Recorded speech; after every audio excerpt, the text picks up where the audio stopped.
Shweta ma'am, एक ही चीज था. We Yeah. were, is the group open today? Okay, so the group is open, right? I will Yeah. be sharing the presentation also. So I will share the presentation for yesterday and today. No problem. You will, yesterday many people were asking, so I've told Saurabh also to share it. Live चालू हो Okay. गया. Okay, all right. So, good evening, everyone. Welcome to the third day of this workshop on artificial intelligence. Today, the topic is introduction of statistics in AI. And again, we have with us Professor Asif Rampurwala. Also, we have with us Secretary of WIRC, CA Murtaza Katwala. So, I request him to please address to the participants. Thank you, Shweta. I also recognize presence of Professor Asif, and I welcome all the participants. So friends, good afternoon and welcome to this course. I'm sure like people who have joined in for this course must be really interested in knowing various things. And before we started the session, I was just chatting up with Asif and Shweta, and so basis the chat, I would like to touch upon 2 or 3 real life cases which we have implemented as an organization in my clients. So everyone here definitely knows that like in large organization there is a month end provision, outstanding का calculation करके एक entry मारते हैं. So in a large organization there will be a person who will write a mail to each and every department asking for the provision figure, and then he will say expense account debit to outstanding provision. Now people will not give reply. They will say, he will send a mail, some will reply, some will not reply. Then he will write a reminder, then he will write to his boss. Then someone will give the information, but he will say, okay, I want to see the evidence. So someone will scan the proof and send it, the PDF or the scan copy on mail, and this guy will check. And then he will say, नहीं आपने तो 1 लाख का provision बोला था, लेकिन invoice तो 80,000 का है. And then he will tally everything in Excel, and he will pass one accounting entry for expense account debit to outstanding expense. So what we did is, by using, now I am not saying whether I used a RPA or a DA or a R or a SQL, I'll come to that also. But we created a automatic type of a thing, a portal where each department was given a user ID, password, and a maker and a checker. The department head was given a checker ID. And automatically on 29th of the month, mail goes to the maker and also to the checker.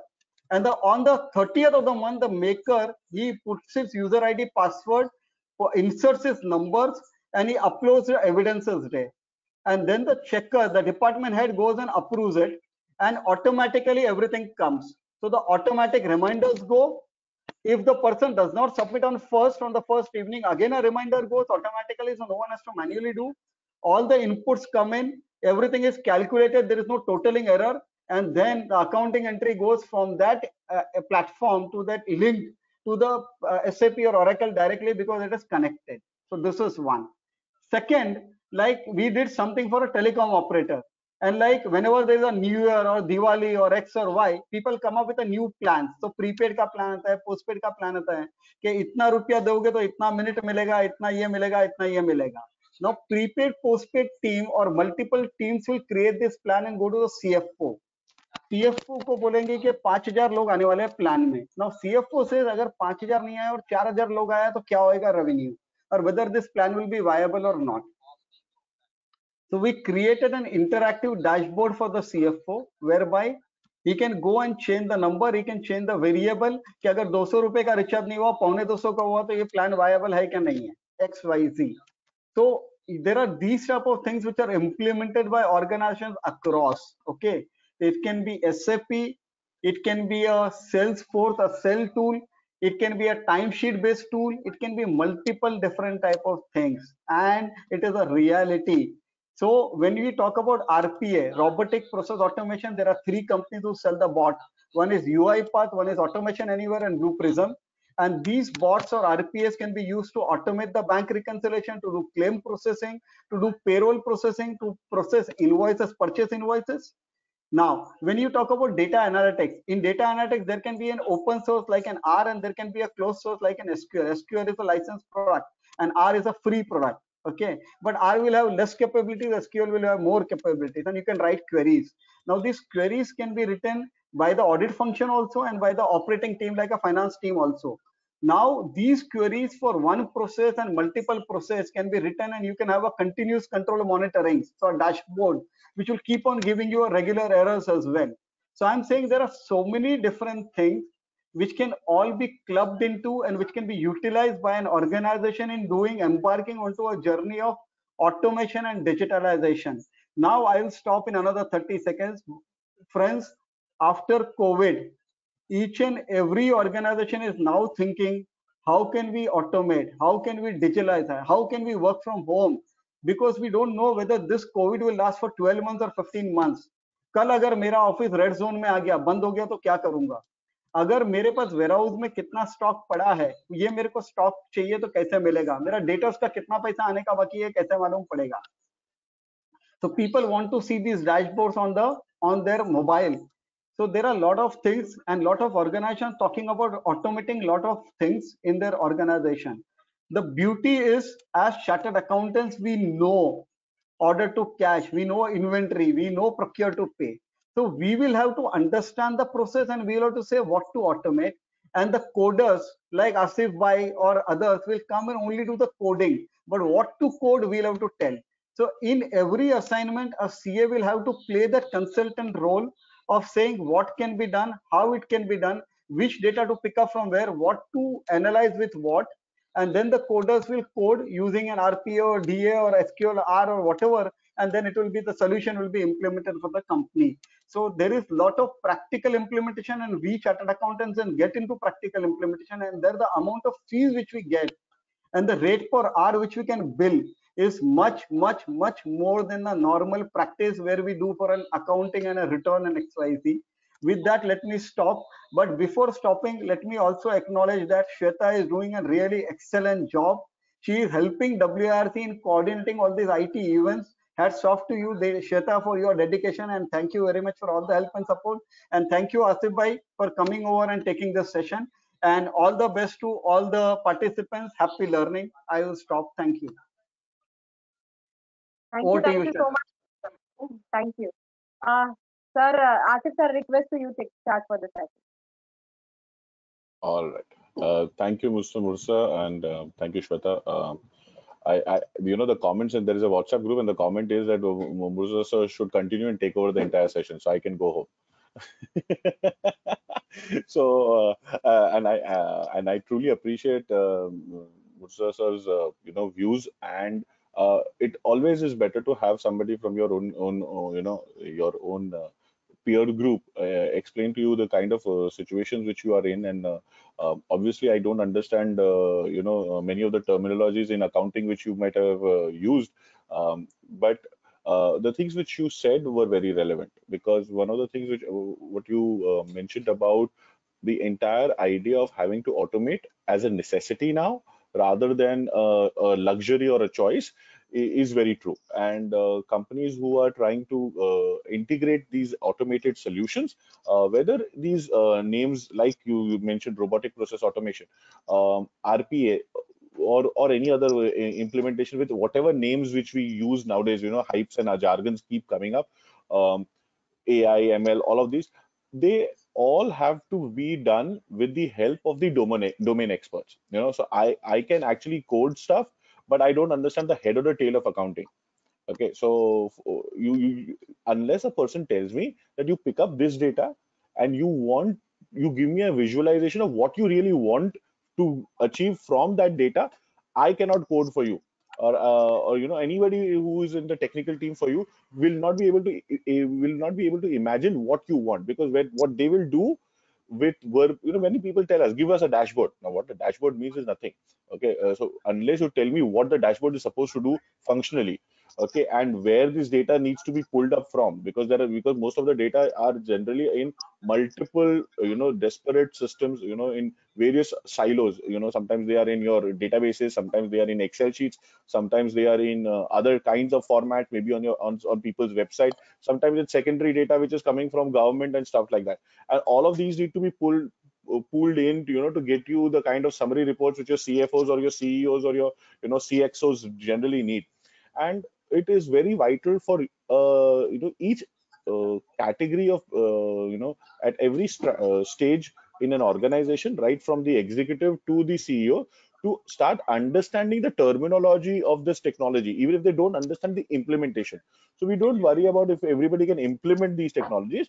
We need to understand the terminology, and that's what the entire course which we've designed is to do, is to show you, to demonstrate to you what is capable, what is possible, and then what are the terms which are used. Okay, so with So that in mind, in fact, please, Ashish please. ji, I'll take only another 10 seconds.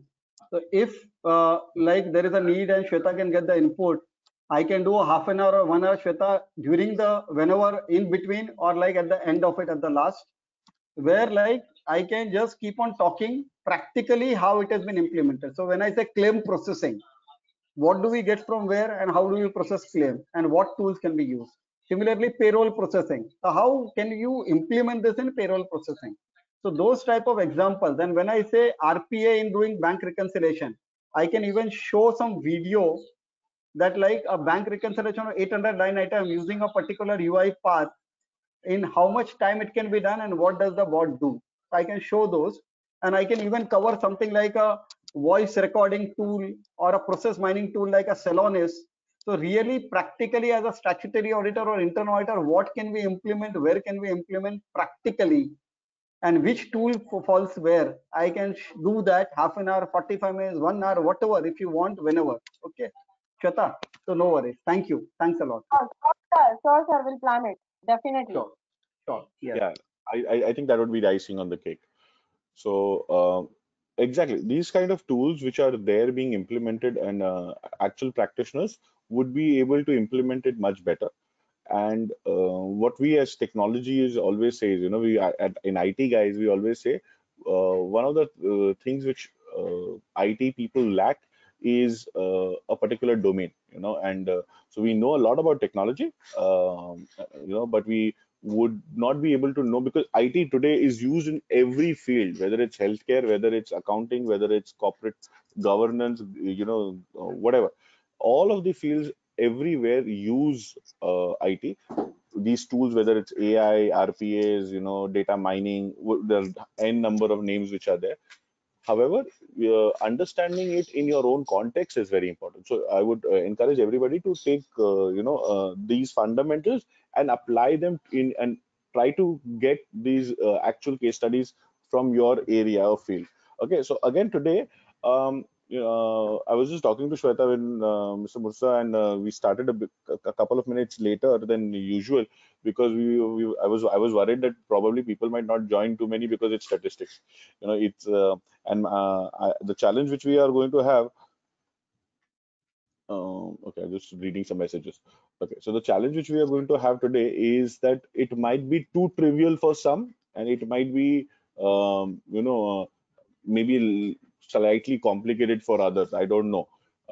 Because it depends on the amount of statistics which you already use in your day-to-day lives, or what you have studied and when you had studied it. So depending on those deviations, things will be, the success of the session may vary. So I'll try to keep it interesting. At the same time, I would encourage all of you all to share your examples in the group, so that we can actually make it more lively. Okay. So I will talk about the theoretical concept in statistics. We are not going to worry about too many formulas right now. Okay, we are just going to understand some of the basic concepts and some of the very basic constructs of statistics which are applicable in AI field. Okay, the entire broad area of statistics is never going to be possible to be covered. What we are trying to do is we are trying to look at what is possible in a short span of time of, maybe 1.5 hour or so, which we have today, to get into the AI things, and you'll be able to know what happens behind the scenes. So when we say these technologies are working behind the scenes and AI is working, a lot of it is happening with the help of statistics. Okay, and that's why what we will see is why we're going to do a statistics session in an AIML, kind of a workshop. So in the AIML workshop, what people really don't, realize is that behind the scenes, what is actually at work, are many statistical concepts. Okay, so for example, yesterday when we were talking about machine learning, okay, so machine needs to learn and needs to understand what is possible, right? And there are many various techniques, like somebody was telling me how what is the algorithm which is used in neural networks. All of this actually comes down to statistics and mathematics. Okay, more towards statistics. Why? Because mathematics gives you accurate answers. Statistics can fill up the gaps where you don't know certain things. And in real intelligence, intelligence is where you are not able to get actual answers. Okay, direct answers. If you have a direct formula to get something, you don't need AI. Okay, so doesn't matter how complicated the problem is. Okay, if the problem can be solved by a formula, mathematics will be able to do it. AI is any basic programmer can be able to do it. Okay, so now for example, the problems which Mursa sir was mentioning, in a classical example of bank reconciliation. Now, if you are looking at a bank reconciliation, everybody knows why it is so problematic.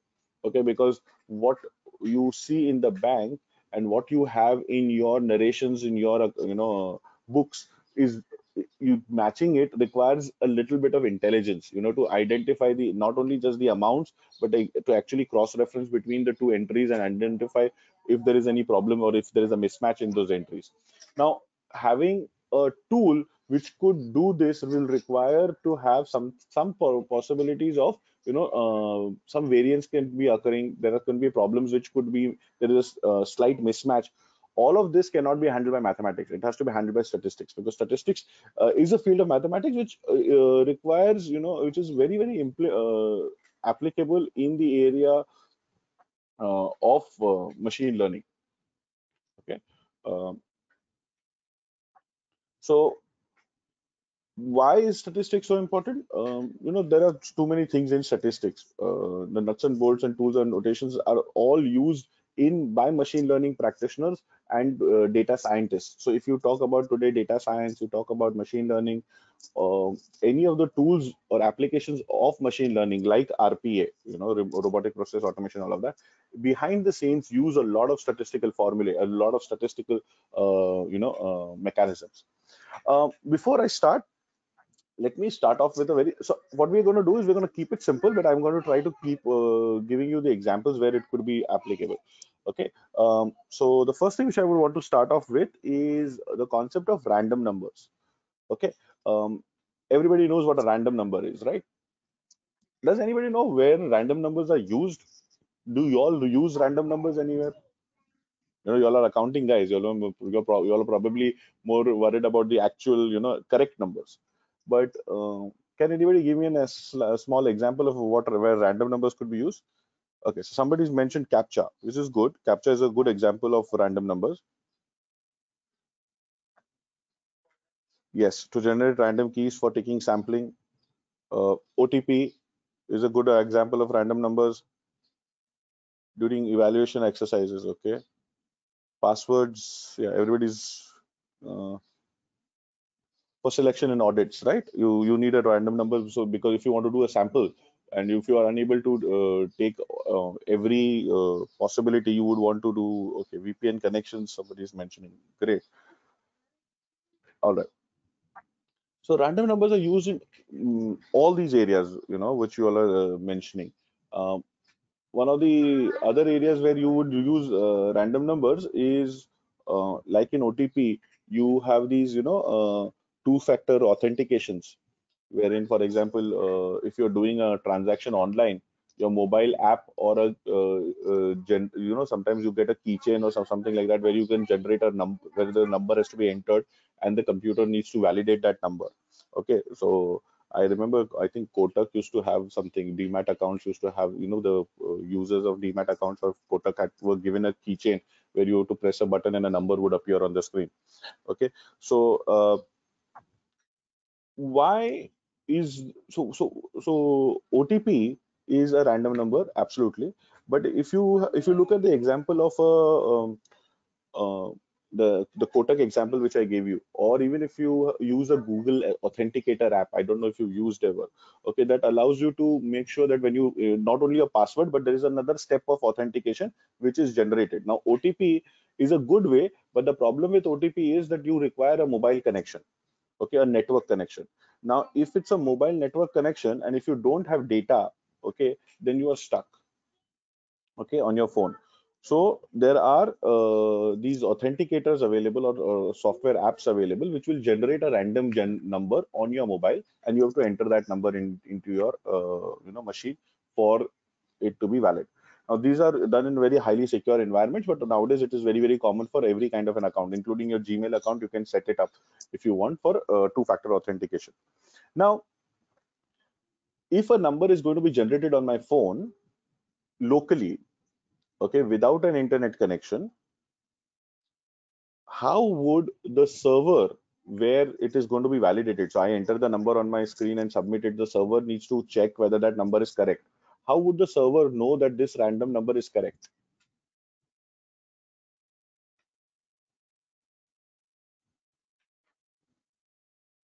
Yeah, verification ID for unofficial connection. VPNs, where you might be using it or whatever. Private and public keys are a good example of random numbers. But how would you know, how would you know, do you understand my problem? My problem is that,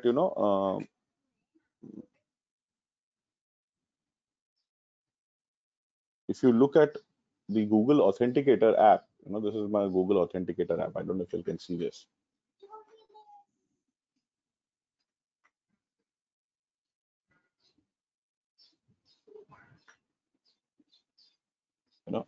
So if you look at the, yeah, I think the screen is too bright. So what happens is there's a number which gets generated on this screen. Okay, this number I need to enter after I enter my username and password on Gmail. This number is coming from my phone. Okay, it is not a number which is coming from a server like an OTP message. Okay, there's no message coming from the server to my phone. This number will change every 1 minute or every 30 seconds. Okay, and the number is absolutely random. Okay, so it's a 6-digit random number. So if you try to check there is no formula which you can use to get to that number, at least no visible formula. So what happens is, these are called as pseudo random number generators. They look random, but they are not really random. There has to be a mechanism by which the server can correlate with this number. Okay, so the server can also know what number is on my phone, okay, without actually that number traveling over the internet. Okay, so the number will only go through my machine. When I enter the number, look at my mobile, enter it on my laptop laptop will send it to the server. The server will generate its own number and check whether the numbers are the same. Okay, now this kind of things are used in various applications. Okay, now how do pseudo random numbers get generated? Just as an idea, let's look at this. So there is a random number generator is a device that can generate one or more random numbers for you, okay, with a defined scope. Okay, now defined scope means the size of the number. Okay, so it can be a 6-digit number, it can be a 4-digit number, it can be a 9-digit number, depending on what you want. So random number generators can be hardware based or pseudo random number generators which are software based. So the ones which is on your mobile phone or on my mobile phone is a software based number generator. So hardware based random number generators are things like, even a simple thing like flipping a coin. Okay, so it is a random event. You don't know whether it will come out to be heads or it will come out to be tails. So before flipping a coin, can you predict? So you can't. Obviously you can be right, but you are 50% of the times you are right, 50% of the times you are wrong. So a random event is such that you cannot predict with certainty what's going to happen. Okay, there is a possibility, but not a certainty. So a simple way of generating random numbers for you without getting into too much of, there are very complicated ways of generating random numbers. A very simple method of generating random numbers is, you take a 4-digit, any random 4-digit number. You start off with a some random 4-digit number, and then you multiply it to itself, the square of it. It will give you a 7 or 8-digit number, and you take the central digit, the digit in between, okay, as the new random number. So every the central 4 digits can become the next random number, and then you use that number to multiply it to itself, and again you will get new random numbers in the middle. Okay, so you can generate this way a lot of random numbers. Okay, without having to do much complicated formula, because whenever you multiply the number to itself, the middle four digits will be random. You don't know what is going to come out. Okay, unless of course, as the slide mentions, if you start out with a number like 000, because then you know that even if you multiply with 000, you're going to get with only zero. So there is no answer to this. Everybody knows that it's not random anymore. Yes. So income tax department is also using one. Yes. Right.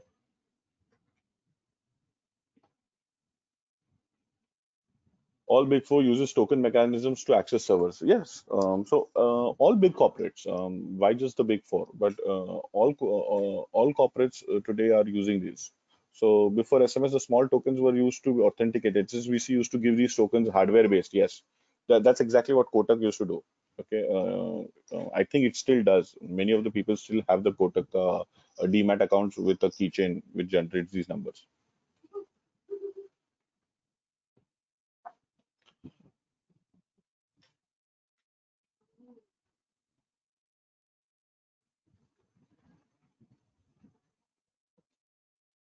Hmm.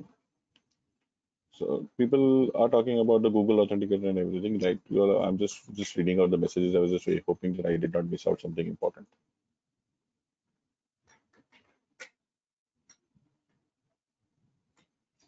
Oh, yeah. So you had an issue with your Google Authenticator because your cell phone time was not network linked. Yes. So your time has to be very accurate because Google, as you can understand, to create these random numbers on its own uses the time. Okay. And if the time is not coming from the network, your time is not very accurate. And if it's a manually set time, then things can go wrong. Okay. So yeah, there are certain. So that's why the hardware keys which are generated by banks like HSBC or Kotak and all of that, they are so wonderful because there is no network, there is no network time required, nothing required. Okay, and these keys, unless you lose the key, nobody else can actually guess that number. Okay, not even Kotak themselves. You know, the server knows which keys is to be generated, but people inside the organization also cannot predict the number. Okay, so. That was a bit about random numbers. Now, why I was talking about random numbers is because, of course, there are so many applications of random numbers itself. Okay, so this was one. The other area of random numbers is like some people mentioned about cryptography. Okay, when you are sending your data across encoded. Okay, so we are gonna run. We're probably gonna do a session next week on IT risk, security and risk, and that time we can get into the cryptography part in much more detail. Okay. Whether Excel has a system to generate random numbers, it does. There is a function called random.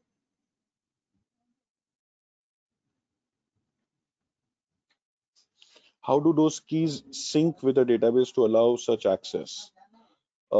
You're talking about the two-factor authentication. It is at the time of when you install it, it requires a synchronization to be done manually for the first time. Once the first time the synchronization happens, then automatically it need not happen again.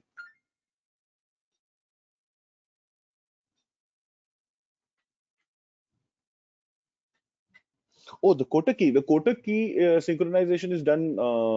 It is done by the technology implementation. It is a patented technology which is used. Okay, so the manufacturer of the key is the only one who has the details of it. So they have this pseudo random number generator, an electronic generator on the key, and there is a sequence which is put into the first time when it is switched on. The first sequence is put into the server with that key token. So once they have to be mapped, like every credit card is mapped to a person. The same way that keychain has to be mapped to that individual in the system, and the system will then be able to know what number and what next which random number will be generated at any given point of time. Yeah. All right. So with random numbers, um, come. So random numbers are one, and then there are random events, right? You have so many things. Like many people yesterday were talking to me, and we were talking about how AI can be used to predict stock markets, and many people said it's still not possible. Obviously, there are reasons for that. Why we cannot uh, get the full picture, and we cannot get an 100% accuracy, because everything is with a probability.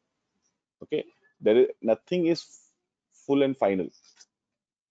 Okay, there is a variable of chance with probability.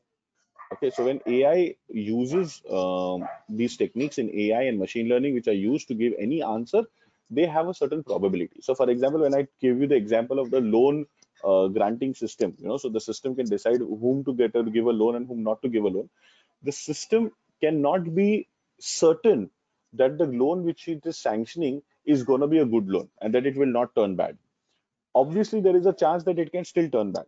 Okay, so then the question is whether to trust a human being or whether to trust the machine. Okay, and this is where subjective debate can happen on whether a machine is more trustworthy or a human being is more trustworthy. Okay. Oh, algorithmic trading is happening, right? It is a reality today. Lots of companies and lots of people actually do use algo trading. Okay, I'm not saying that all algo tradings are successful, because if everything was on algo, and imagine a world where everybody does algo trading only, do you think anybody will make money and anybody will lose money? For money to be made on the markets, if you really think over it in detail, it requires a lot of things to happen, right? And there are external factors which are in nobody's control, right?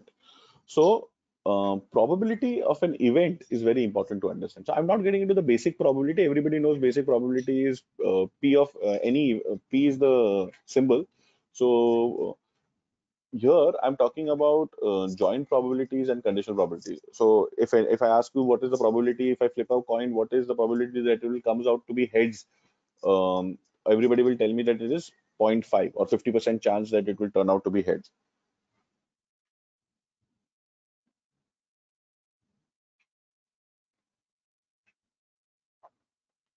Okay, so somebody is saying that it's a great edge to have algos as you are ahead in the price action. Okay, so if you have a good algorithm, then yes. Okay, so uh, there are algorithms which have proven to be very successful. Obviously, everything has an error rate. Okay, there is a error rate in everything. Okay, that we'll talk about a little bit about error rates also, like as we go ahead. Even human beings can falter, so why can't machines? So when we talk about probabilities, we talk about joint probabilities and conditional probabilities. Okay, so what is a joint probability? Probability of an event A and B to occur, where A and B are independent events. Now, what is an independent event?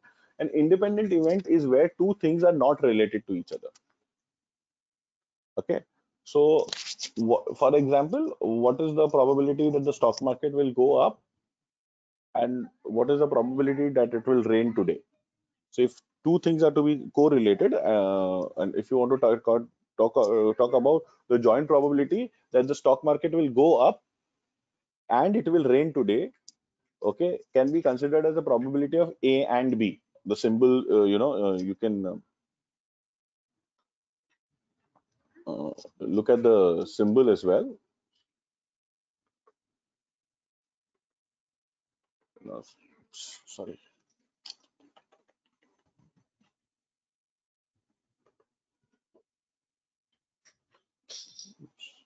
Machine is playing funny games. So this is probability of A and B. So what is the probability of A and B? If probability of A and B both occurring is probability of A and probability of B, which is you have to multiply individual probability. So if the probability of A, let's say probability of A is that the markets will go up. Okay, if the probability of A is, let's say the markets going up, the probability is say 0.5%. That means 50% chance that it will go up.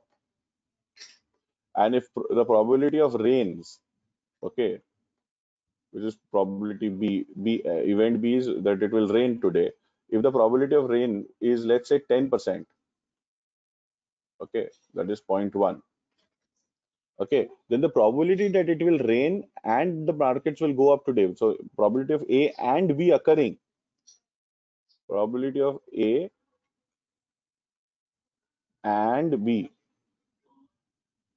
will be a product of 0.5 into 0.1, which will be 0.05.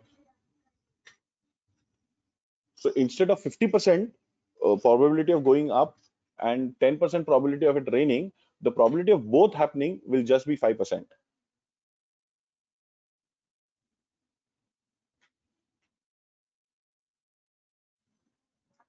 Right? You know, everybody is interested in the algorithms, the probability algorithms, right? So when we talk about these algorithms in stock trading, what you are doing is you are doing a probability trading, right? So the algos are giving you a probability, the chances of what is the probability that a particular stock will go up or a particular stock will go down. Now, if enough number of people are using algorithms, and if they are all using the same algorithms, do you think that will have a consequence on actual calculations? So because most of the algorithms which are built today are assuming that others are not using the algorithm. They are assuming a normal trade. Okay, so they are using. So when you're trying to predict, you're trying to predict on past behavior, and past behavior is where people did not have algorithms. Okay, so the algorithm which is being used to predict is assuming that it is the only one who's smart of having the knowledge of the past and using the past knowledge to predict the future. But what if almost everybody gets access to these kind of algorithms? Okay, then by the very fact, because majority, even if not everybody, even if majority people start using algorithms, the advantage of having the past records or having an algorithm to analyze those records and tell you is actually gonna be lost. Okay, and it's gonna be as random as anything. Okay, yeah, it will accelerate the process of change, but I truly believe that there is no mathematical evidence to suggest that if everybody has an algorithm, everybody will do better trade. Okay, it's a hypothetical situation. You have to imagine everybody having one. Okay, so what is the conditional probability? So now A and B, the two events which I mentioned was, for example, for the stock markets to go up and it to rain. These two are definitely non-correlated events. They're independent events. There is no correlation, or there is no way one can impact the other. Okay, there's no way that one can impact the other, and therefore they are what we will call as independent events. Conditional probability is something which is possible, which is to be calculated when they are dependent events. Okay, when the two events are not independent.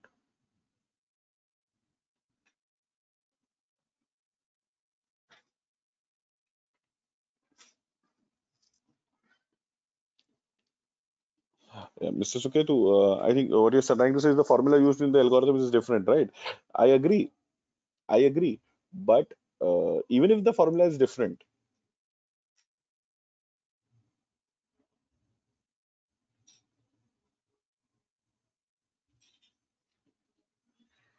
yeah. Okay, so even if we limit it to these things, you have to be very careful about how it works. Now, when you talk about the conditional probability, conditional probability is when two events are not independent. Okay, that in other words, they might be dependent. So when probability of A and B are not independent, is often useful to compute the conditional probability. That probability of A, okay, given that B has occurred. So that is written as P A given B. A given B means we are trying to calculate the probability of A given B has occurred. So you could think of example as what is the probability of stock exchange or Bombay Stock Exchange, gaining points if the New York Stock Exchange has gained today. Okay, so because we are in a time difference, so you can calculate the probability of how they are dependent or independent events.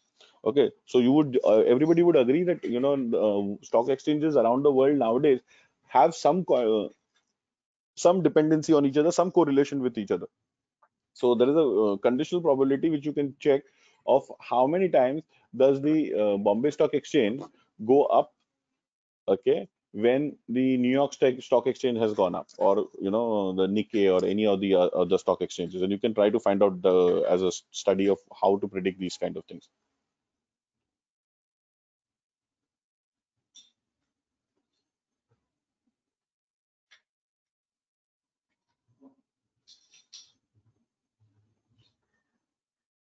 Okay, don't worry, you all can write, you all can keep messaging whatever you want. I'll restrict myself from not commenting on every comment which everybody puts in. All right, so don't feel bad if I don't comment on your question immediately. Okay, let's not start putting too many messages about everybody agreeing with everybody else now. All right. So now, on the basis of probability, I wanted to discuss. There are many theorems and there are many applications and there are many algorithms which we will discuss some of these algorithms as we go ahead. Okay. Today, I just wanted to touch upon some of the relevant ones which are very close in statistics. Okay. Let me just see if I can clear my screen.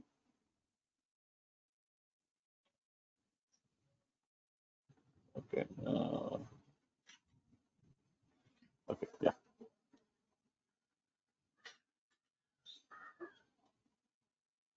Probability of A given B would be the same as probability of A, isn't it? No, it won't be.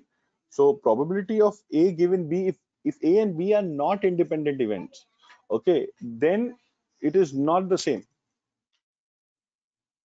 Okay, let me let me give it another example. Okay, let me say that if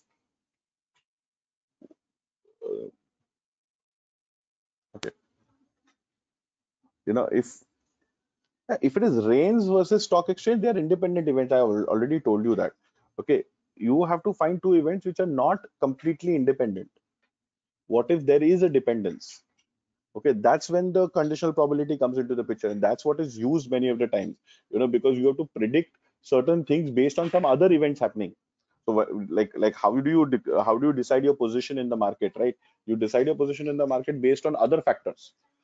Okay, and you try to see whether how do those impact the, yeah. So if you say what is the probability that a stock price will go high, a particular stock will rise if that company posts a profit of 10% in the current quarter. Okay, or what is the probability that the stock will lose if it loses its CEO? Okay, so there are these kind of correlations which there are events which, so if a company hires a new CEO, or if a company loses its CEO, or if the chairman of the company passes away, there are these things on which people speculate, right? And that's exactly what probability can help you calculate whether this will be in the long run, what could be the effects of these things.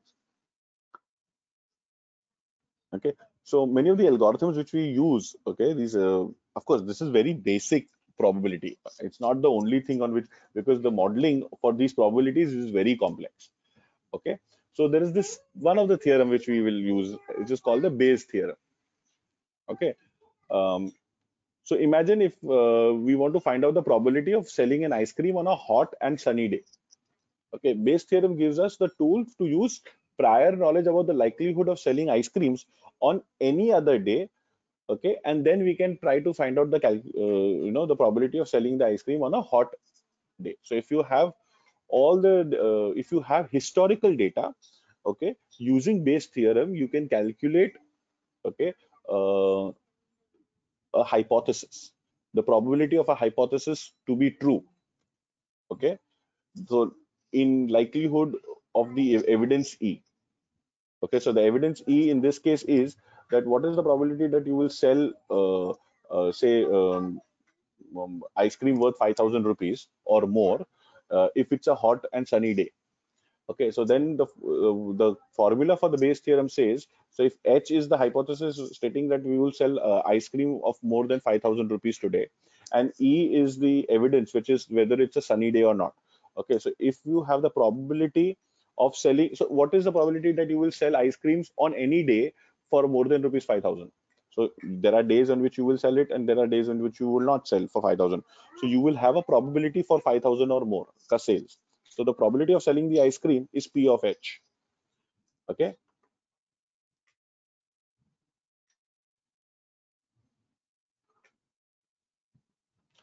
Everybody can see my pointer, right?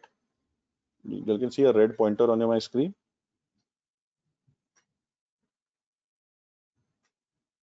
Okay. So the P of H is the probability, is the prior probability. Prior probability is probability of selling ice creams.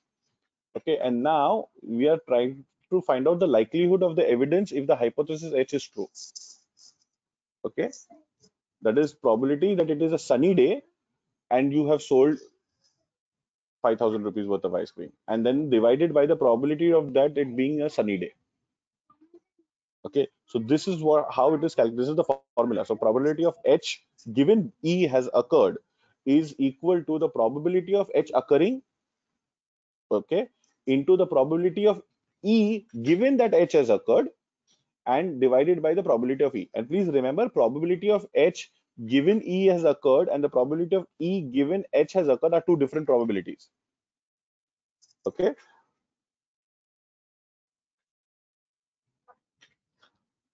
So probably can be used in any kind of any game of luck. So any game which is stochastic, you can use probability to predict outcomes. Okay, I'm going to use the Bayes theorem for something else. So to explain the Bayes theorem, I understand it might not be very clear yet. So I'm giving an example which might be which might be valid in today's terms. Okay, so suppose in COVID-19 situation, everybody talks about COVID-19. So let us take a COVID-19 example. Now, what if you do a test? Okay, you do a test, your doctor advises you to a test, or somebody in your whom you know has undergone a test for COVID-19. Now you are also aware that there is some uncertainty in every test. No doctor or no testing agency can ever say that their test is 100% accurate. Okay, so there is something called the sensitivity of the test. Okay, so there is sensitivity and there is something called a specificity. Okay, so what is the sensitivity and the specificity? Let's assume that the sensitivity, that means true positives, are 95%, and let's say the specificity, that is the true negatives, are 95%. Now, what do you mean by true positives and true negatives? Okay, so if you look at my table below, the test can decide whether the person is sick or whether the person is healthy, right? So the test can tell you whether the person is sick or whether the person is healthy, but the real situation can be different. So the real situation, the person is sick or the real person, the situation is healthy, is another story.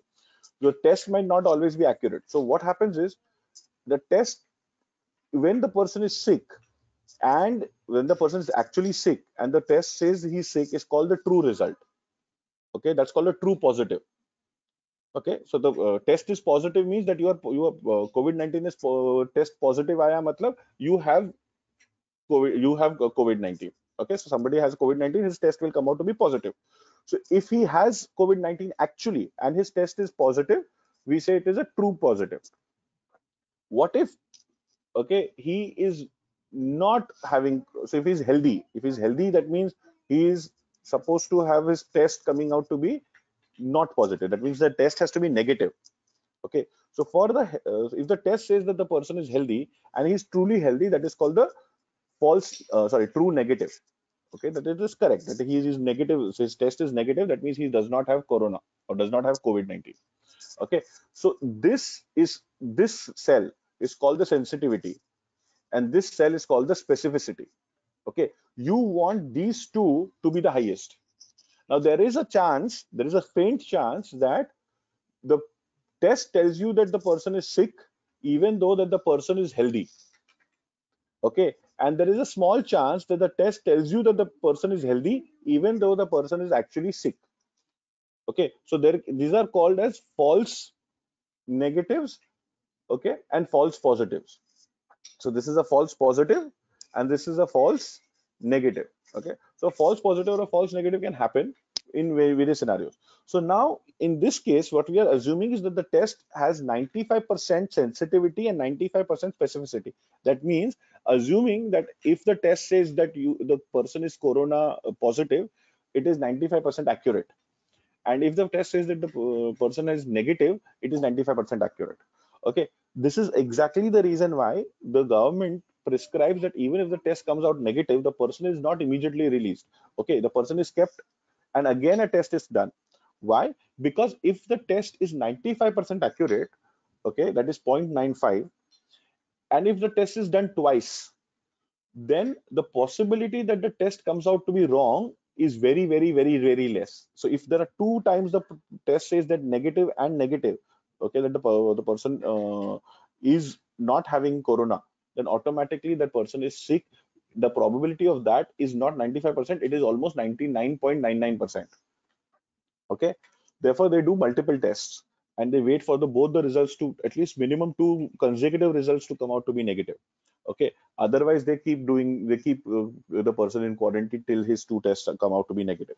So now in this case what we are doing is we are saying, if let us denote this. Okay, so let us say, if we let plus sign, the plus indicate that the test is positive and then minus indicate that the test is negative. Okay, then we say that the probability that the test gives you a positive result and you are having the disease, that means you are sick, okay, is 95%. And the probability that the test gives you a negative result, okay, and you are healthy, is also 95%. Okay, so here the positive test means that that you are sick, and the negative test means that you are healthy. So if it comes out to be corona positive, that means you are having the disease. If it comes out to be negative, that means you are healthy, you don't have the disease. Okay, and we said that the accuracy is 95% in each case. Then what if the doctor gives a result that "No, the test I have positive, that means you have." So what is the actual probability that you have the disease? No, actually, what is the chance that you have the disease? So then this is calculated by Bayes theorem. So the Bayes theorem says that the probability that you actually have the disease, given that your test has come out to be positive. So I'm reading this. Okay, so how do you read this big formula is like this: the probability that you actually have the disease, given that the test has been positive, is equal to the probability that the test is positive, given that the person has a disease, into the probability of the disease itself. Now, the probability of the disease itself is calculated by knowing the probability of how many people in the world are infected, the entire population. Okay, only then you can calculate this probability of the disease. Okay, so here, if you look at this thing, and then you divide it by the probability of the positive, given that the disease is, that the person is sick, into the probability of the person being sick, plus the probability of positive that the person is healthy, into the probability of the person is being healthy. So this is how the entire formula of the Bayes theorem is. Okay, so now if you apply this, okay, and you assume that the probability of the disease, okay, that the probability of coronavirus is just 0.5%. Let's say it's a very rare disease. Okay, that how many people around the world are sick. Okay, so corona may this number will be higher, but I'm assuming if it's a disease which is very less, then if the probability of the disease being very less, if it's 0.5%, this is what actually people were calculating it on.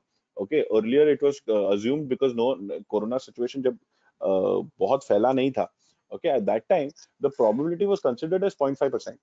Okay, the people, the entire population of the world, how many people are infected, was very less when it was limited to China. So the probability of the disease was 0.005. Okay, for the entire, which means that the probability of being healthy is 0.995. That is 99.5% probability that you're okay. Now, if you have been termed as positive, if your test comes out to be positive, if you apply the Bayes theorem, the answer is that there is a 9% chance that you are actually having the disease, even if the test is positive.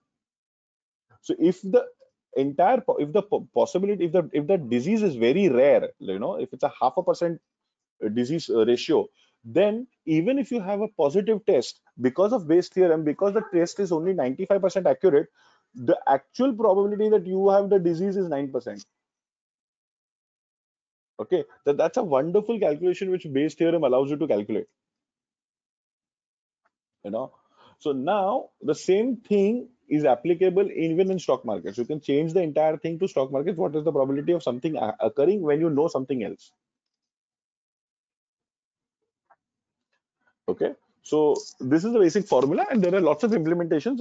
I will at the end of the session, maybe today or tomorrow, I'll send you some videos about actual implementations of Bayes theorem in various areas. Okay, which will clarify it much more. So everybody got a basic idea of the Bayes theorem.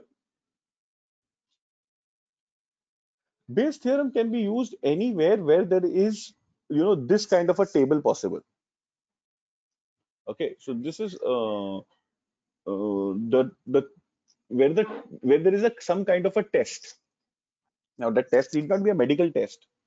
Okay, it could be any kind of a test. For example, if you are using manufacturing and you want to reject the samples, okay, so you test quality control in any industry. The same thing happens, right? So when you pick out a sample and you test it and you find that the sample is faulty, can you reject the entire lot? So if you reject the entire lot, what is the chance that it is a positive and a true positive and true negative?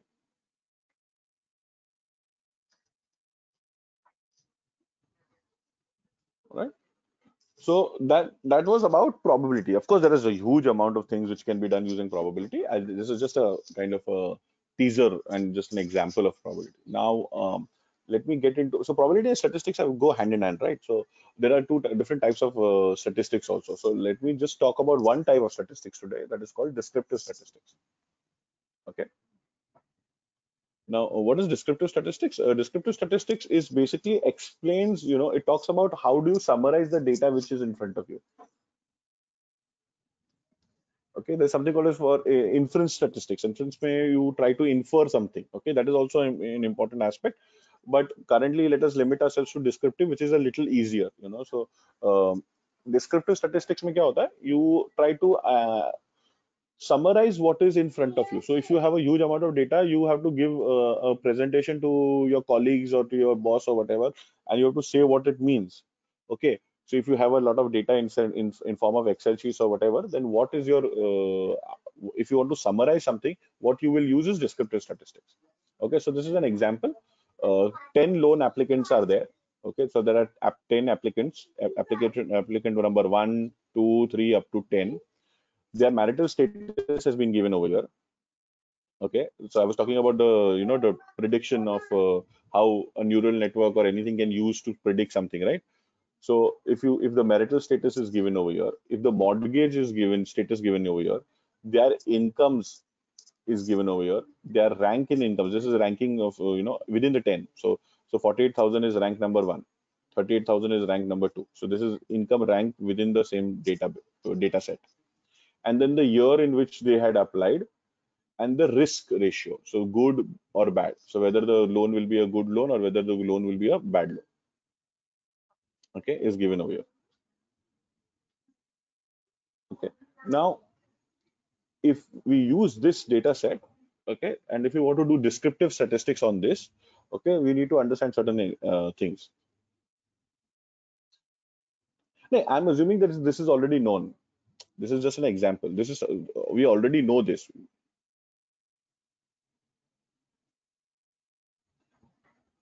Okay, so the question is very good. Who decides the risk is exactly the criteria where we will use AI.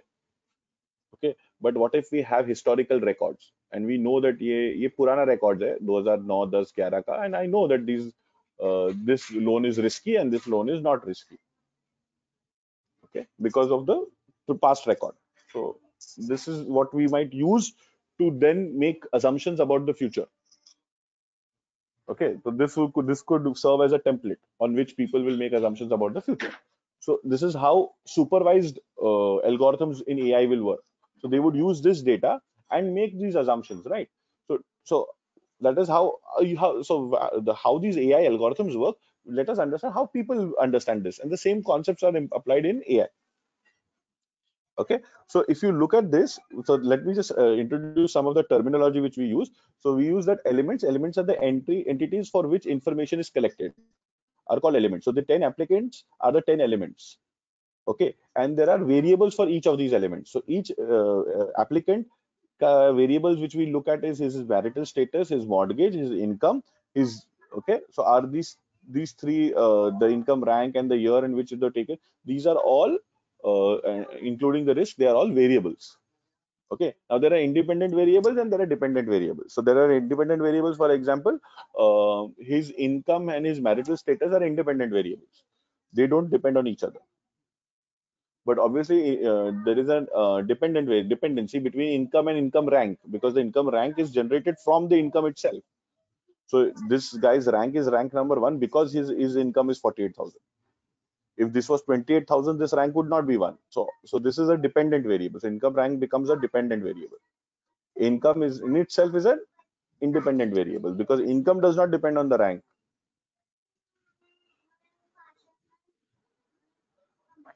Risk is definitely a dependent variable. That is what we want to find out, right? In an AI application, what we would want to do is we would want to calculate the risk. Now, the question is, what is risk dependent on? Is it dependent on just the income? Okay, or are there more factors related to this risk? And more the factors, more problematic it is for a human being to take a decision. If it was dependent on only just one factor, then anybody could decide whether to give a loan to someone or not to give a someone. Just look at the income and decide the loan. Okay, so the question over here is, if the person already has a mortgage, okay, and then he has a good income, then what do you do? What if the person does not have a mortgage and he has a good income? What do you do? Exactly, mortgage would have a okay. Marital status would could also have an impact, because it would mean that there are dependents in the family, and therefore the amount of income he has to be shared. So the amount of disposable income might be lesser for a married person in comparison to a non-married person. That's a single person. Okay, all these things are there. All right. So now variables can be either qualitative or quantitative. Now qualitative variables means a qualitative variable enables the elements to be classified or categorized. So we call them as categorized variables, also categorical variables, also like marital status. These are called categorical variables. Why they are categorical variables? Because you can be single or married. You cannot put a number to it. Okay, it's not a one or a two.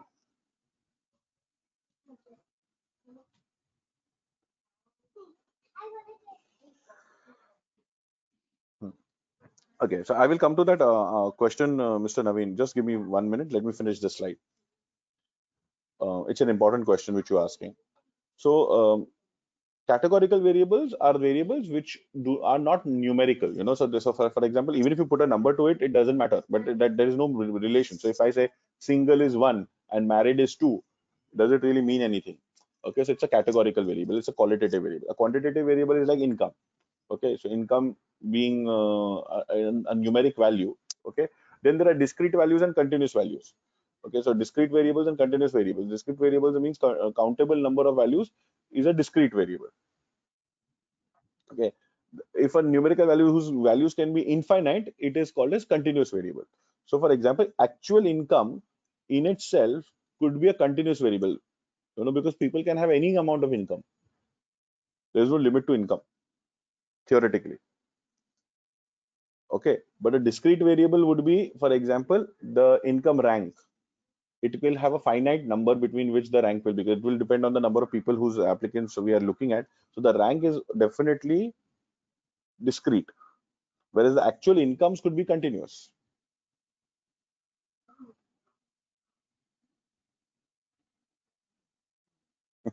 Yeah, I understand. The moment I give a loan example, everybody is jumping onto the bandwagon of understanding what are the factors, and there are many factors. Obviously, there are, if I really want to look at it, in the real world, my loan application would have maybe 30, 40 factors to be considered, and that is why a human being taking a decision becomes very difficult for it.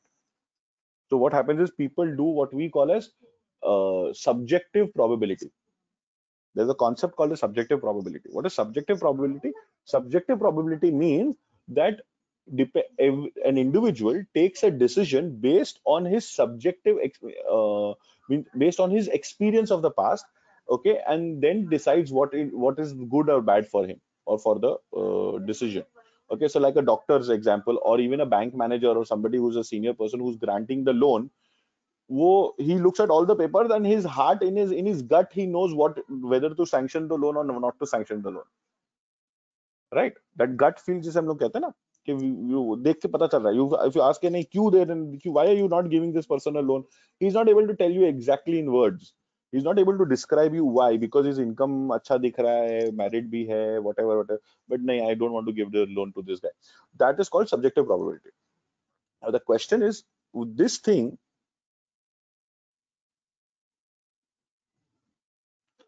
yeah, exactly. So this thing which you say ना कि वो this comes with experience, ये knowledge है हमने gain किया है after so many years. That's exactly what we want to get at. That is what intelligence is all about, right? Calculating a number, doing a formula, वो तो calculator कर सकता है. उसके लिए आप, you won't say a machine is intelligent. Machines are able to do certain things which human beings cannot do very efficiently, like number calculations, for example. Yeah, lifting hundreds of kgs of weight. Okay, thousands of kgs, tons of weight, हम नहीं उठा सकते हैं, machines उठा सकती हैं. Doesn't make the machine better than a human being. Okay, it can do that work very well, but it's not intelligent. An intelligent system or an intelligent machine is one which can do the work the way a human being can, and a human being can decide on based of his past experience what is good for him or what is bad for him. Okay, and this has to be done through an AI algorithm, and there are AI techniques, and that's exactly where statistics plays a role. Statistics will allow us to get that, towards understanding what that behavior is. So now if you set in, and so now coming to your question, Mr. Naveen, what if the past data with lots of variables is fed into is but no definitive outcome? So what we say is this, that if you can give me a huge historical database of something like this, but instead of having only 4 or 5 attributes, okay, what if you can give me 400 variables, okay, or 40 variables instead of these 4 variables, 40 variables, and whether it was a good loan or a bad loan, you will tell me, okay, sir, there is no relation which is possible over here. What relation is there, but people cannot see it. Okay, there is an entire branch of statistics, including things like econometrics. If you have studied econometrics, econometrics can find a model to fit into it what looks random, so when you see all of that, everything will look random. कि नहीं, any loan can be a good loan, any loan can be a bad loan, कोई correlation दिख नहीं रहा है. That is when we say that it looks to be random.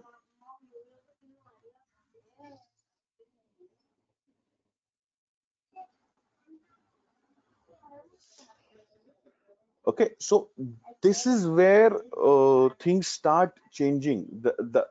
Where a human being cannot find a pattern, where a human being cannot find a model, that's where AI can come into the picture. जहाँ पे human beings are also getting into trouble. Or if it is possible with a lot of effort, if you do a lot of effort, you will be able to find it. Okay, so financial modeling, okay, is exactly that. Okay, econometrics is exactly that. We're trying to predict future में GDP बढ़ेगा कि घटेगा, what will be the impact of COVID on the real world economy. People are trying to calculate that. It is based on what? It is based on statistics. Okay. So now within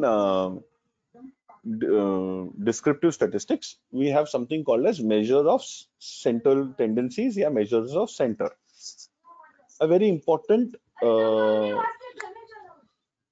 and a very important way of identifying the describing some data is to have a measure of its center. Okay, so obviously everybody would know mean, median, and mode. Yes, I'm fair enough to assume that everybody knows mean, median, and mode.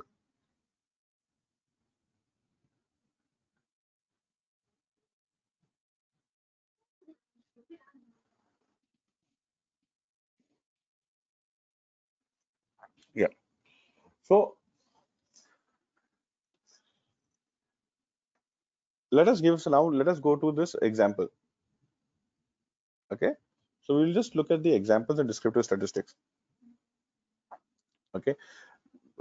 Mean is basically just the average, mathematical average, right?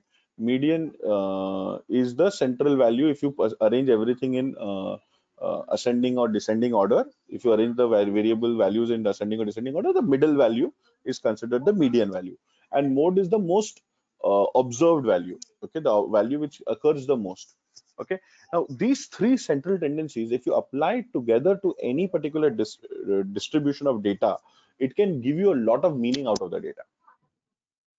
Okay, many of the time people don't realize that even with this very basic three things, you can tell a lot about any particular data, especially if it's a univariate data. Univariate data means there is a single variable which you are talking about. Okay, so mean, median, and mode can give you certain inputs, but then there is another something called as variability. Okay, so before I come into variability, let me just ask us certain things. Okay, let's do some basic questions. Okay, that what if we wanted to find out the central tendency, okay, of a stock price, okay, in the past 1 year. Suppose I wanted to find out the central tendency of a stock of one particular company, कि इसका stock का central value क्या है? What would be the best way of doing it? Whether it would be the mean, whether it would be the median, whether it would be the mode.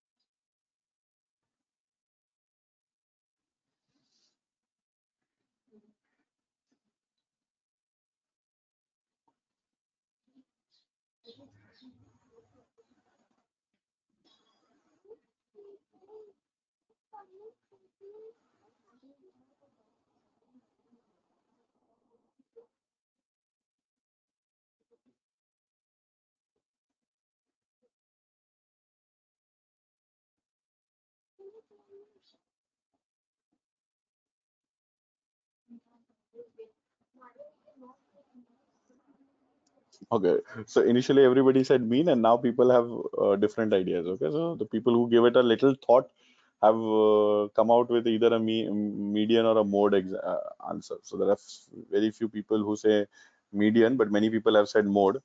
But majority saying mean. Okay,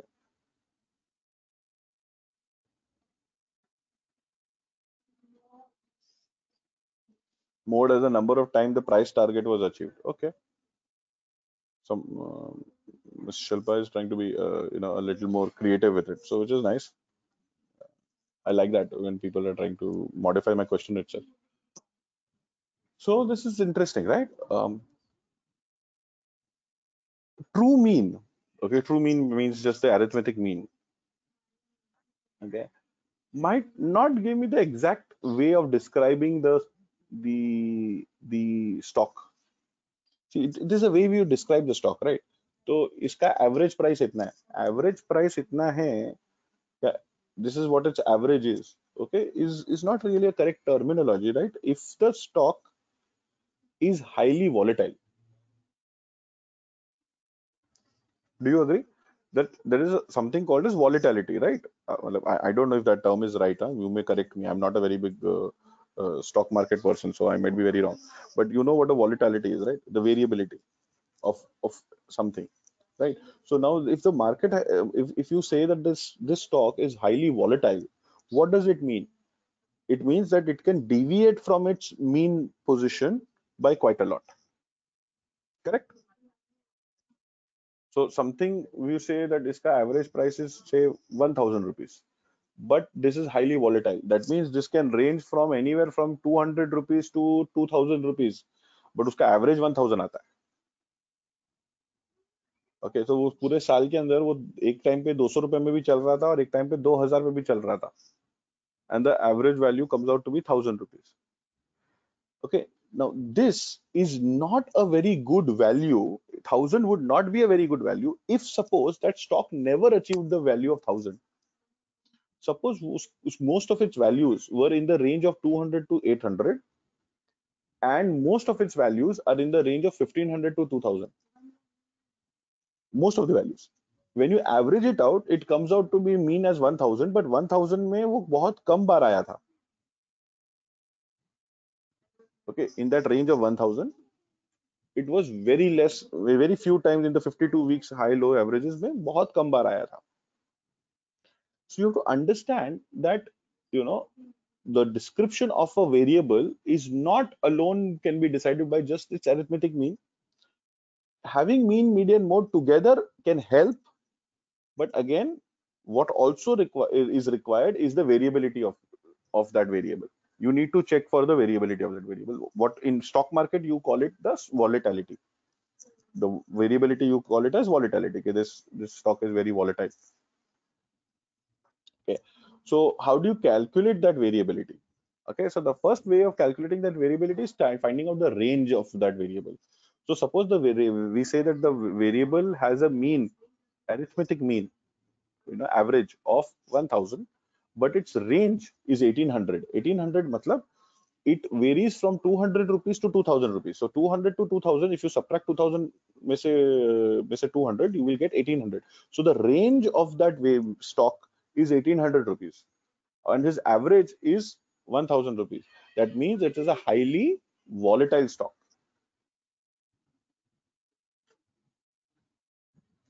At the same time, suppose you have a stock whose also average is 1000 rupees, but its minimum value in last 52 weeks has been 900, and its maximum value in the last 52 weeks has been 1100.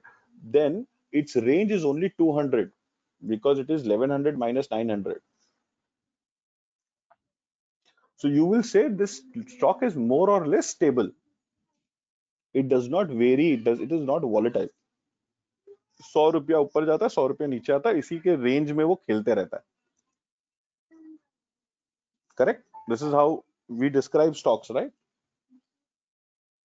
Okay, I'm just using stocks as an example, but then this can be used to describe any kind of variable. So the variability of a variable is very important. The other way of calculating this is called the variance. Variance also is another way of calculating something called a standard deviation. So variance and standard deviation are very interrelated. Basically, there is only a difference between a square ka symbol. Okay, so the popular variance is defined as the average of the squared difference from the mean and denoted as sigma square, where sigma is the standard deviation. So standard deviation is sigma, square of standard deviation is called variance. Okay, so there are two definitions here. So if I remove the square, then then what I'll do is I'll have to put a square root over here. I'll put a square root over here, then this sigma will be my standard deviation. And if I put a square sign over here, then I remove the square root from here, it becomes a variance. So sigma square is called as variance. So what is variance? Variance is all individual. So what I will do is I will take the 52 weeks, okay, all the days, every day ka closing price, okay, and subtract it from my mean, mu being my mean. I'll take the difference, square that difference, and add them up. Keep adding them up, keep adding them up, keep adding them up, and then divided by the total number of days the market was in session, and that will give me the variance of the stock. So if that number is big, that means the stock is volatile. Okay, so as I said, standard deviation and variance are one and the same. So standard deviation is basically a number a bunch of numbers that tell you how much the individual numbers tend to differ from the mean. So now, if you look at this diagram, if you look at this plot, you will see that there are three different variables. Let's assume that these are three different stock prices. तीनों का mean, all the three, the mean is at 100. So the mean stock price ka mean is 100. But one of them has a variance of 5, the standard deviation of 5, the other has a standard deviation of 10, and the third one has a standard deviation of 20. This will tell us how much it varies. Okay, so the peak which comes with the least standard deviation tells me that this stock, okay, is highly stable. It does not move around too much from its mean. It just is in that range of 82 to 118. Okay. Similarly, the purple line indicates that the standard deviation being 10, it can vary on both the sides, okay, from somewhere between 65 to 130. Sorry, 70 to 130. Okay. And similarly, the red line is far more variable, though the mean is again 100. And depending on what kind of position you want to keep, or what whether you are somebody who wants to play with volatility or doesn't want to play with volatility, depending on that, you will have to choose your stocks. Okay, so standard deviation is an important tool. So you have univariate and bivariate descriptive statistics. So when you do visualizations, it's important to know which visualization to use. So many of the times people want to make pie charts for everything. Pie chart is a good thing if you, or a bar chart is a very good thing if you have a single variate, a univariate. Okay, so the way you can use a mean, median, mode, dispersion, range, variance, quartile, standard deviation, is all of that is possible with a single variable. Okay, so you have the various plots used to visualize univariate data, like such as bar charts, histograms, pie charts. All of these are ways of expressing univariate descriptions. Okay, bivariate means that you have more than one variable, that is two variables. Multivariate is more than two, bivariate is two variables for determining empirical relationship between them. Okay, so if you want to calculate a correlationship between, let's say, married on single men, married and unmarried, so marital status versus their risk factor, then you have a bivariate descriptive analysis. Okay, now for that, it won't be sufficient to draw a bar graph or a pie chart. You will use something called as a scatter plot or a box plot. Okay, this is for visualization, guys. Okay, because what we will be doing as we go ahead in the week towards the end of these sessions, we will be using a tool, okay, such as Power BI. Okay, I think many of you might have heard of it. Many of you all might have used it. Okay, to do data visualizations, to understand this in practicality. Okay, आज मैं सारा सब theory में पढ़ा रहा हूँ. Okay, but it's not going to be theory for the rest of the weeks. Okay, it's just the foundation which we have to set before I start, because when I start using Power BI, when I start using tools, it is very easy to forget the fundamentals and be overawed by the red, green, blues, how to use this tool, where to click, where not to click. People get confused, get used to, or get bogged down in that. They are not worried about what does it mean to get this. Like many people, when they make this pie chart, they make horrible pie charts. People make horrible pie charts, okay, sometimes to indicate anything. Okay, and you might have had that experience in your workplace as well. Okay, people make any kind of chart for any kind of data. Okay, and the idea is to understand that all these charts are, what we are trying to do is we are trying to do descriptive statistics, or we are trying to describe the properties of that variable.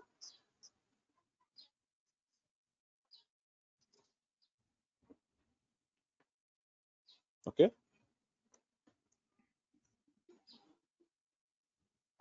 Any questions still here?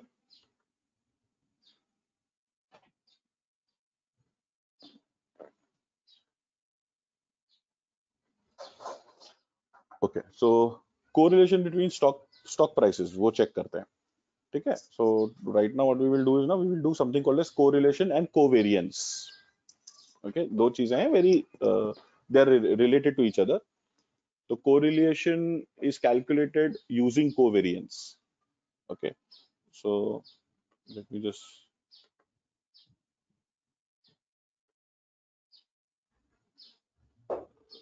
I'll explain what I'm doing a little in a few minutes.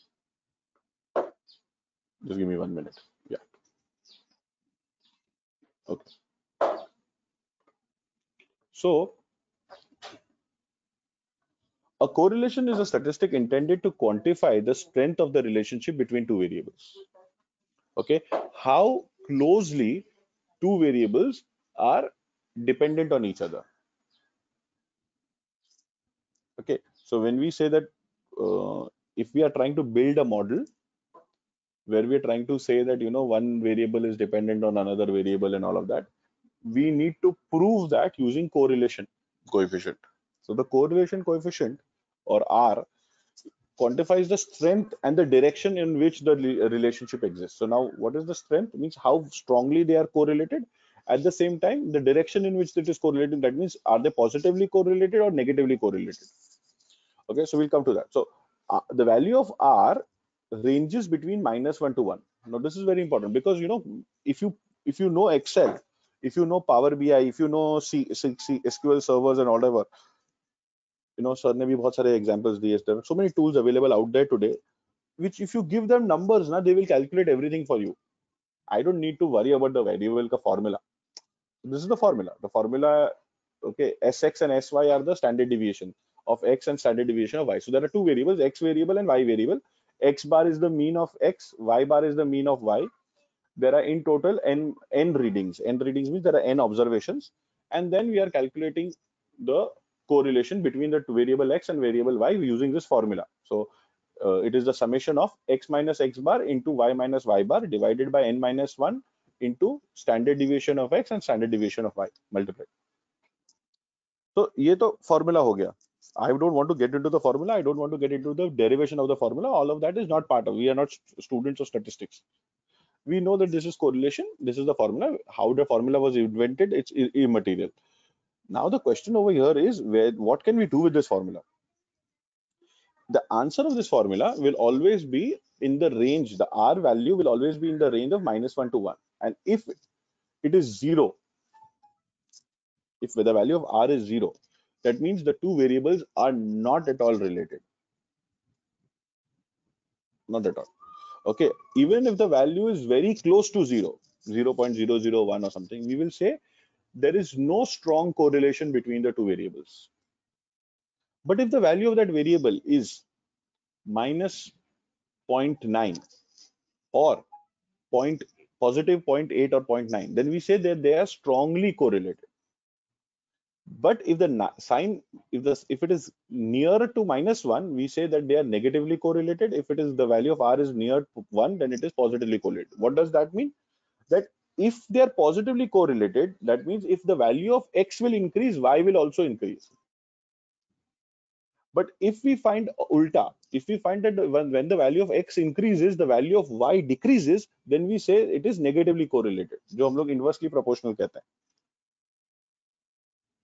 Okay, so if you want to check a correlation between the New York Stock Exchange and the Bombay Stock Exchange, you can do that using, you know, let's say if you have the data for the last 1 year of the stock, of the change in the market every day, positive हुआ कि negative हुआ, if you have that data in your with you, you can actually check the correlation between the New York Stock Exchange and the Bombay Stock Exchange and see if they are positively correlated or negatively correlated, or if they are not at all correlated.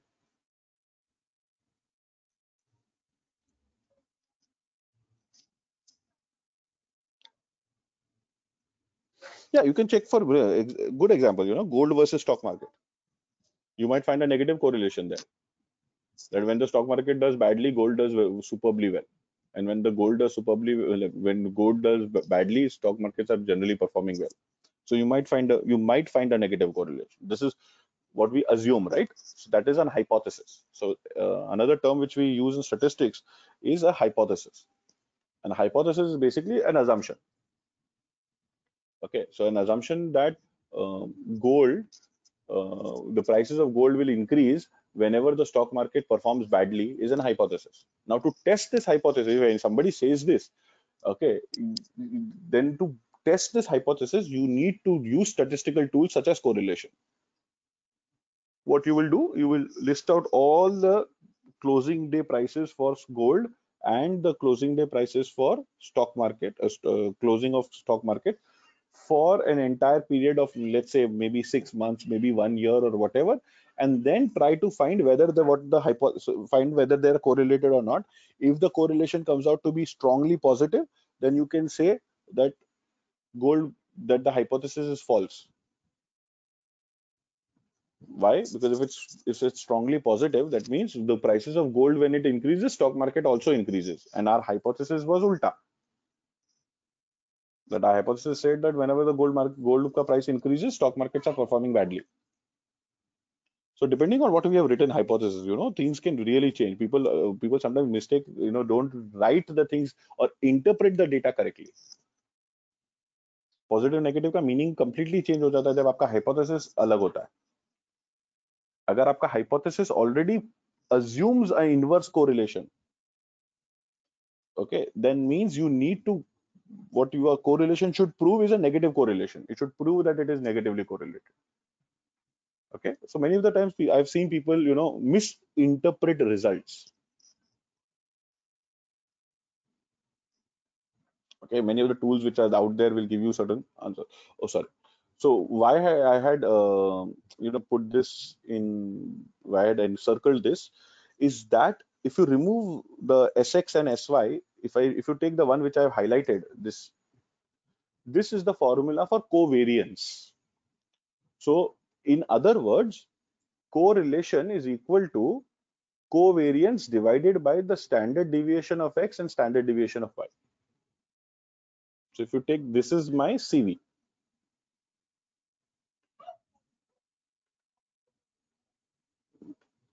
This is my covariance.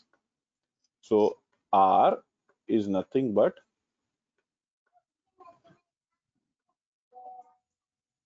covariance, divided by the sigma of X, that is standard deviation of X, and standard deviation of Y.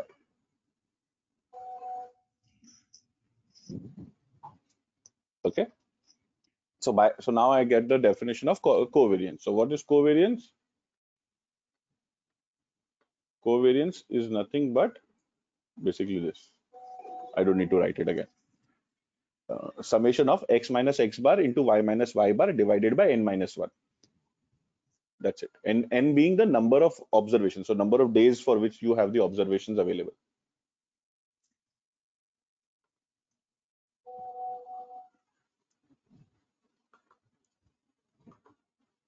Okay, let me just clear this out.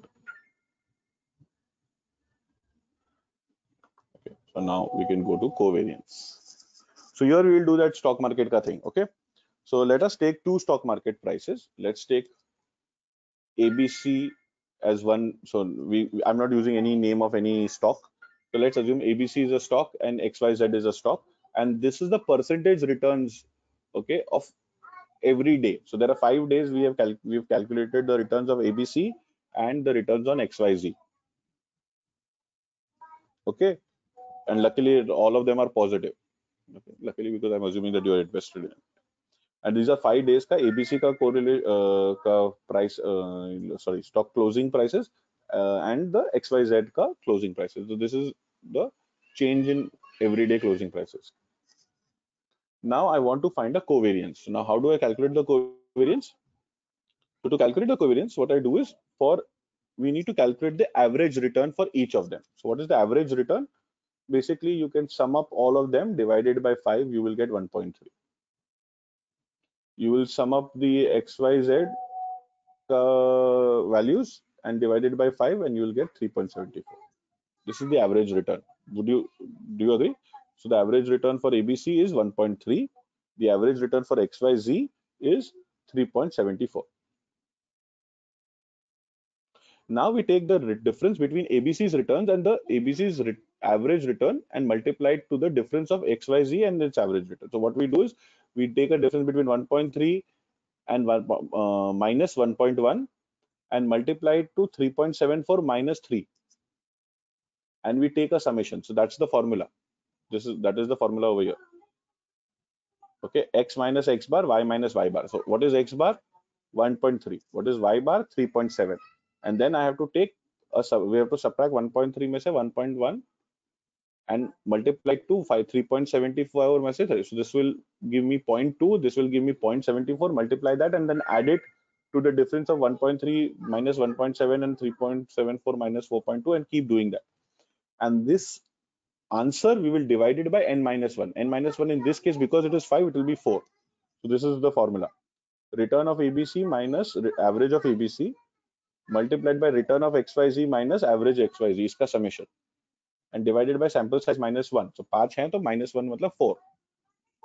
So we've calculated that, 1.1 minus 1.3 into 3 minus 3.74 plus 1.7 minus 1.3 into 4.2 minus 3.74. ऐसे करते करते सबका करके we've calculated that, divided by 5 minus 1, which is 4, and the answer is 0.665.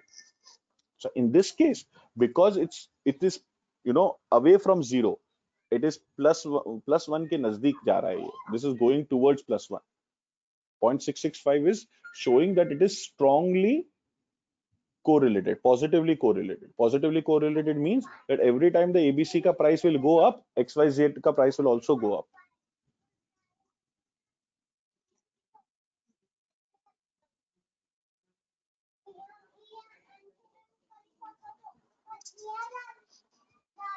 Correct?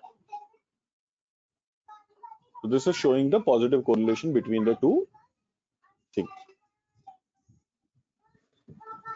So that covers the entire theory which I wanted to cover with respect to descriptive statistics today. If there are any questions, please let me know. So yesterday I remember there were lots of questions and we were out of time. So I purposely tried to complete it within time so that everybody, there was this nobody gets tired of the too much of statistics going on. Do you have any questions with any of those? So I can go back and just quickly take you to whatever we've done today. If you remember, we started off with random numbers and we looked at why there are so many applications of random numbers out there.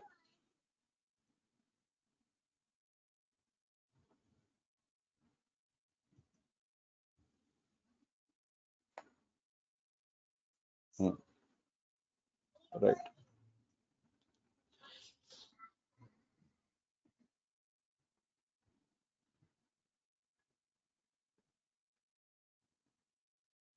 There is a slight difference. I will not get into it because I don't have the tools right now in terms of beta and the variance. I will send you some material on. There's a slight difference between what a beta and a variance is. Yes, I will send you some. I'm sending you right now the presentation for yesterday and today, and I'm sending you a list of links which you can go through. Okay, I will also send you a ebook if you want. It's a very short ebook. It will very quickly take you through some of the things which we have discussed today.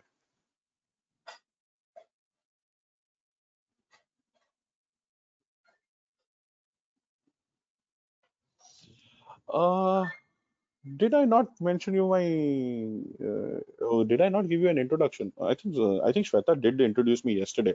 So just for people who don't know, My name is Asif, and I've been teaching for the last 17 years, and I have been my entire education has been in computer science. I'm a master's in computer science. I'm doing research in computer science. I currently am the vice principal of a college in Vadala called as Vidya Lankar. I don't know if you've heard Vidya Lankar. Many of you all might know, if you who are from Mumbai will know that Vidya Lankar is a very big name in classes. Okay, but we also have a college, an engineering college, and a science and a commerce college and a management school and all of that in a place called Vadala. And I'm the vice principal over there.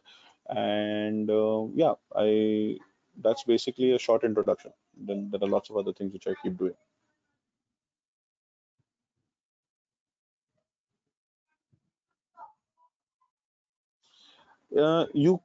You can post me an email. My email ID. I don't know if you can see it. If you can't see it, let me share my email ID with you.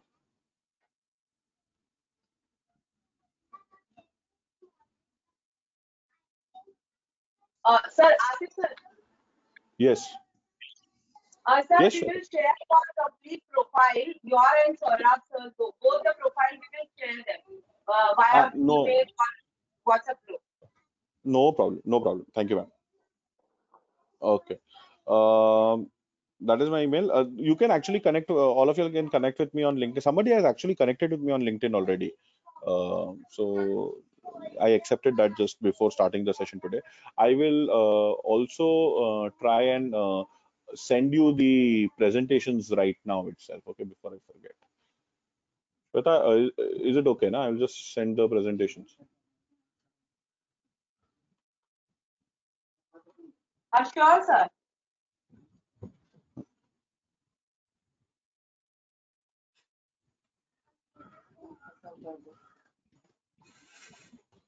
Algorithm, let that there is a session on algorithms. Let that happen. Then I think Saurabh is going to take the session on algorithms. You can ask Saurabh sir. I will tell him that he will share some reading material for algorithms as well with you all. Okay.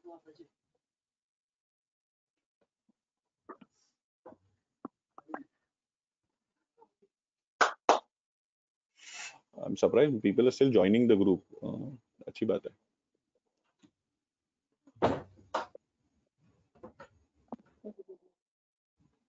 I'm just going online, just sharing with you all the presentation currently. Okay. Yeah. Any other questions which you'll have? Yeah, I can quickly recap. That's not a problem.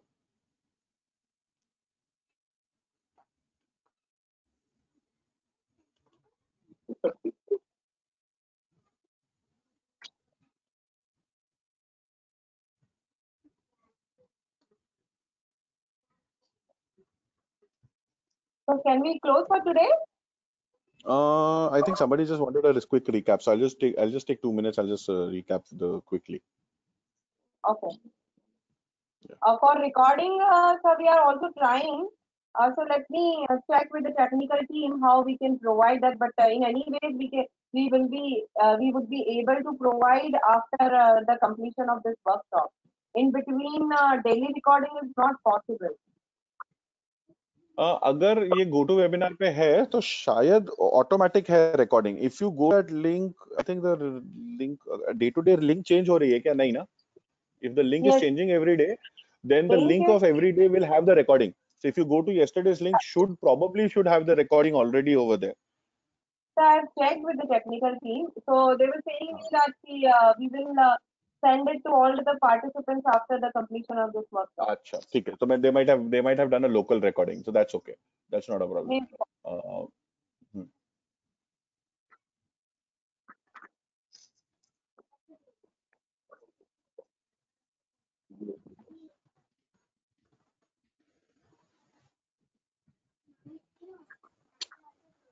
We use these stats while auditing.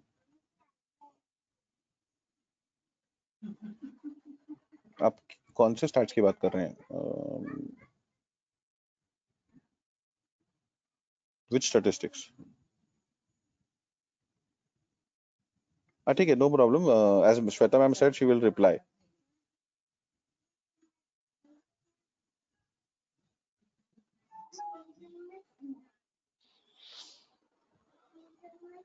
Like, uh, if you have a if you're writing something, na, write together and send, because what happens is if you'll write one line, other people's messages get interposed and I can't read your messages correctly. So if you are talking about variance and correlation, Mr. Vineet, variance and correlation obviously has a lot of applications in every kind of, whenever you are doing number crunching, whether it is auditing or any other kind of analysis. Auditing is a kind of an analysis in itself. So right, so automatically variance, correlations, covariance, regression, all of these can be used. Regression is used when you want to project something, when you want to predict something in the future also, okay, or past. If you want to interpolate or if you want to find extrapolate certain data, you can always use various statistical techniques which are there. Okay, I did not get into regression because regression itself would have taken me 2 hours to complete, which is again a very important technique.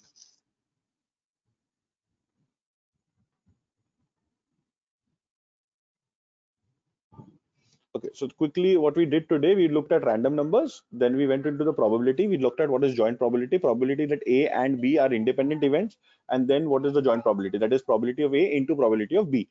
If they are conditional probability, if A and B are related, that means that then we have to calculate probability of A given that the probability of B. Everybody can see my screen, right? Shweta, my screen is visible, right?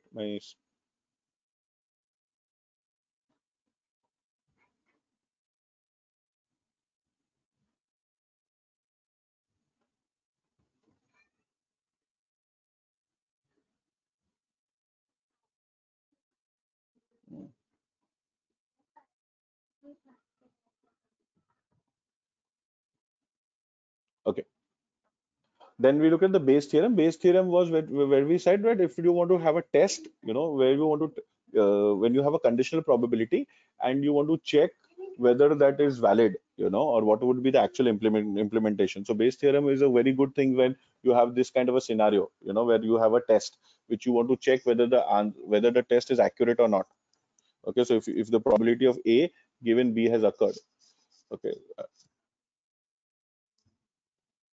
so this is how to evaluate, positive cases. So if you have a P plus, P positive means you have a positive test. If a test is positive for any particular test, okay, and this is a biological test, but it can be a non-biological test, okay, and then you want to how much can you trust a test, okay, is important. Okay, so Bayes theorem allows you to do that. Okay, descriptive statistics, I already told you, you have variables, you have qualitative variables, you have quantitative variables. They are also called as categorical variables and numerical variables. Uh, Numerical variables can be discrete or they can be continuous. Discrete means the numbers are finite, unique values. Continuous means there are a continuous set of values, probably infinite values. Okay, so the examples of income of a person is a infinite value. Okay, similarly, if you really look at it, continuous variable, for example, weight of people. Okay, you can put it in decimals. If you put it in decimals, then it's a continuous variable. People can have different kinds of weights. Okay, so weight of a person can also be discrete variable. May you can have things like age of a person. You will have a 0 as the starting point, and maybe 110 or 100 can be the maximum. Okay, 100, 110, whatever you decide. So they are discrete values. Okay, we looked at measures of central tendency as mean, median, mode. I explained to you how each of them is different and which places we can use them. Okay, and then variability, we said range and variance. So range is the maximum and the minimum value between which the values are deviating, and variance is how much of it is deviating by how much. So that is standard deviation. Okay, square root of standard deviation is nothing but variance. And then we looked at univariate and bivariate descriptive statistics, so where things like histograms and bar charts are good examples, or pie charts are good examples of univariate descriptive statistics, whereas bivariate descriptive statistics can be explained using scatter plots and box plots. Okay, and then we looked at correlation and covariance. Okay, so correlation is how two variables are dependent on each other, whether they're positively correlated or negatively correlated. Positively correlated means they increase. When one increases, the other also increases. Okay, negatively correlated, that means they're inversely proportional to each other. Okay, so that's a quick recap of the things which we have done today. Okay, let me just share the presentation.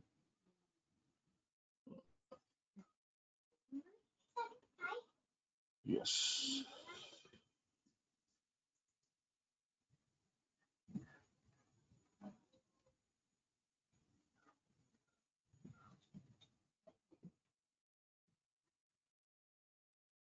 I'm just sharing the presentation with you all.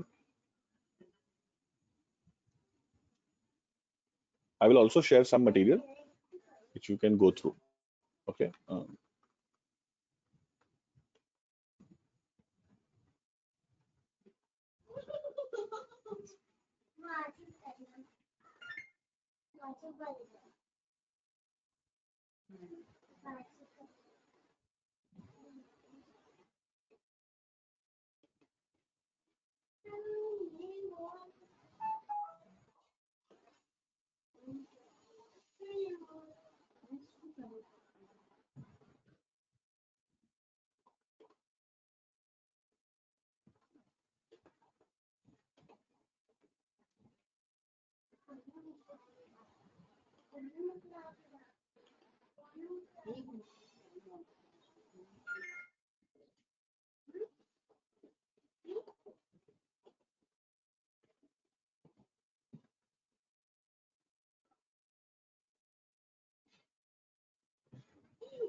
I'm also sharing the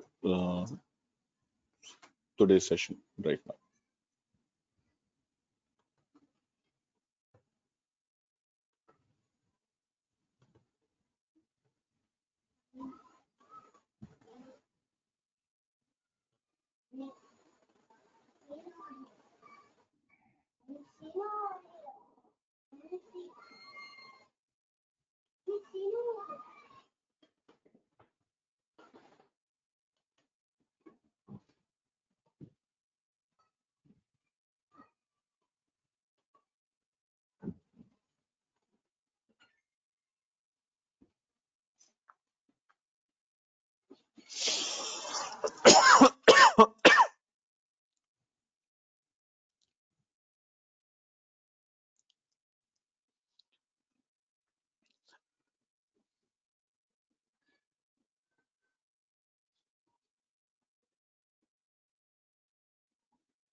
Shweta ma'am, I think we are done. So should I end the meeting?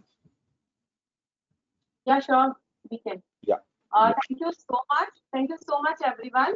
All the participants, please note that from tomorrow till 14th of May, we are having a session of Sohrab sir as scheduled. I mean, from 6:30 to 8:30.